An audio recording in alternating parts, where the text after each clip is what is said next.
Hello everyone, welcome back to Tinateach IELTS 425. Okay, once again, we're back at Great Places, but a different section. This time, we're going to dive deep into reading, specifically reading paragraphs and comprehending and answering the paragraphs that we read. Okay, so let's get on with it. First off, I want to go through these sort of description of cities, right? It's an extension of what we've learned in lesson number 1. And we're going to go through them one by one and then decide whether or not these things are good or bad, okay? G or B. First off, friendly inhabitants. So inhabitant is another word to refer to people who live in a place, okay?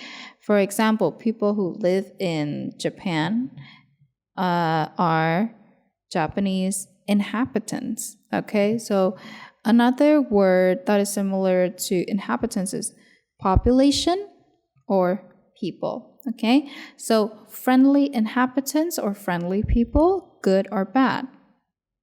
Well, everyone can use like a helping hand. It helps to be kind to people. So it is a good thing. G. Next up, fast public transport. So public transport such as buses, bikes, or like in motorcycle, like taxi. It helps to go from places to places, right? Not everyone have the time of day to be waiting. So it is a good thing. G. Next up, crowded streets. Crowded streets, a lot of people take up small spaces. It's hard to move around. This is the opposite of fast public transport. If you want to go from point A to point B, it's a lot of waiting. It's a lot of standing still. Okay, so it is a B. Bad thing. Okay, high crime rate. Criminals, crime. A high crime rate means it's likely you'll get your money stolen or you'll get scammed, for example. So it is obviously a bad thing. Okay? Down here, people in a hurry. People in a hurry. Now, let's say that you have some sort of disability. Let's say that you're blind. And then you need to cross the street, right? You don't have anyone helping you. You need to rely on the kindness of strangers. And you start asking around. But people are in a hurry. They don't have time to stop and help another person. So it can be considered a bad thing. Okay? Next up, a relaxed lifestyle. Relaxing, chilling, just very enjoying in the moment, not a lot of things to do, you are relaxed in your free time, for example. So in a city with a relaxed lifestyle, the people are friendlier, they have time to help strangers. If you have a problem, if you need something, you can at least be, grateful or thankful or relieved that there are people that can help you. So it is a good thing. All right. Now let's move on to the next part, which is reading. Now I'm going to read this paragraph one time. If you want to sort of brush up on your pronunciation with this paragraph, feel free to, replay the video. Okay. So I'm going to go through it slowly. Let me change the size of my pen. A team of social psychologists from California has spent 6 years studying the reactions of people in cities around the world to different situations. The results show that cities where people have less money generally have friendlier populations. Rio de Janeiro in Brazil, which is often known for its crime, comes out top. And the capital of Malawi, Lilongwe, comes third. But what makes one city friendlier than another? The psychologists from California State University say it has got more to do with environment than culture or nationality. They carried out a study into the way locals treated strangers in 23 cities around the world.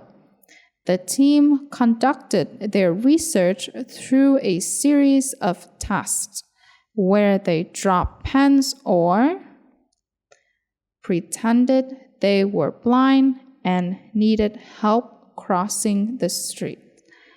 The study concludes that people are more helpful in cities with a more relaxed way of life, such as Rio.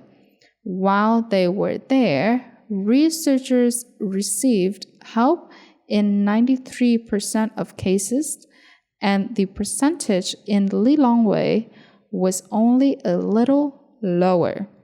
However, richer cities such as Amsterdam and New York are considered the least friendly. Inhabitants of Amsterdam helped the researchers in 53% of cases, and in New York, just 44%. The psychologists found that in these cities, people tend to be short of time, so they hurry and often ignore strangers. Now, let's answer some questions about what we've just learned. Which 4 cities are mentioned? The 4 cities. Let's go back. First, we have, let's say, okay, this is the first part. We have Rio de Janeiro, okay? And then we have Malawi Lilongwe. For the second part, we have Amsterdam and we have New York, okay? So the 4 cities are Rio de Janeiro, Amsterdam, New York, and Malawi. Now, which is the friendliest? Okay, if you remember, the friendliest is actually Rio, and Malawi is only a little bit lower, so it's second place, okay? So Rio is the most friendly. Now, which one is the least friendly? So the opposite, least. Well, the least friendly is actually New York, okay? Amsterdam, it's 53% of cases where they would help a stranger, and New York is just 44% where they would help a stranger. So New York has the lowest number. It is the least friendly, okay? Opposite to Rio. Now, why do the least friendly cities often ignore strangers? Is it because they're mean? Is it because they simply don't want to help strangers? Well, no, because people in rich cities, tend to be very, very busy. They're having a lot of things to do. So they simply just don't have the time. They cannot afford time to help strangers, okay? So let's review vocabularies, all right? Inhabitants. Inhabitants. Crowded. Crowded. Transport. Transport. Relaxed. Relaxed. Populations. Populations. Psychologist. Psychologist. Concludes. Concludes. Environment. Environment. All right, well, I hope you learned something new today. That is the end of lesson 2 for IELTS Band 4 to 5. Next topic is about positive and negative aspects of cities. So we get to learn a little bit more about adjectives and descriptive terms and phrases. Don't forget to like and subscribe. Learn today, better tomorrow. Goodbye.